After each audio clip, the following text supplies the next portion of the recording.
नमस्कार, आप देख रहे हैं स्पेशल रिपोर्ट न्यूज रूम से। आपके साथ मैं हूं अंजना ओम कश्यप।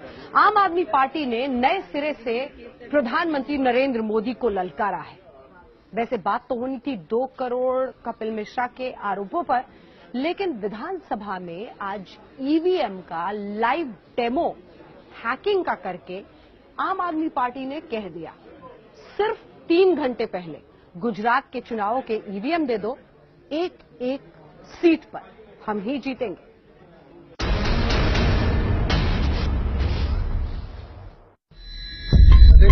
देश के अंदर ये ईवीएम का लाइव टेस्ट है। ये ईवीएम नकली सही, लेकिन ईवीएम की गवाही के लिए दिल्ली विधानसभा में पहुंचा, जहां आम आदमी पार्टी विधायक सौरभ भारद्वाज ये साबित कर रहे हैं कि ईवीएम के साथ न सिर्फ छेड़छाड़ हो सकती है, बल्कि कोड के जरिए किसी भी पार्टी के वोट किसी दूसरी पार्टी को दिलवाए जा सकते हैं। आज इस सदन के माध्यम से मैं दिखाना चाहता हूं कि इस प्रजातंत्र की नींव ऐसी मशीनों के ऊपर टिकी हुई है जिसको मेरे जैसा एक साधारण इंजीनियर भी 10-15 दिन की मेहनत के बाद जहां वोट डलवाना चाहे वहां वोट डलवा सकता है। ये हम अभी इस सदन के सामने साबित करेंगे। विधायक सौरभ भारद्वाज ने ईवीएम जैसी मशीन से विधानसभा में लाइव टेम्परिंग का लाइव डेमो दिखाया। सौरभ भारद्वाज ने ईवीएम के जरिए वोटिंग करनी शुरू कर दी। सौरभ भारद्वाज ने इस लाइव डेमो में आम आदमी पार्टी, बीएसपी, बीजेपी, कांग्रेस और समाजवादी पार्टी को रखा। भारद्वाज ने इन 5 पार्टियों को डेमो के दौरान वोट दिए।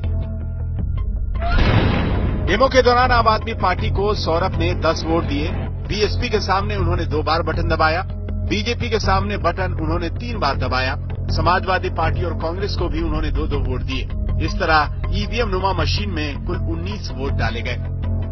सौरभ भारद्वाज ने इसके बाद वोटों की गिनती की बात की, लेकिन उससे पहले बीजेपी कार्यकर्ताओं पर कोड के जरिए ईवीएम में छेड़छाड़ की कहानी समझाई।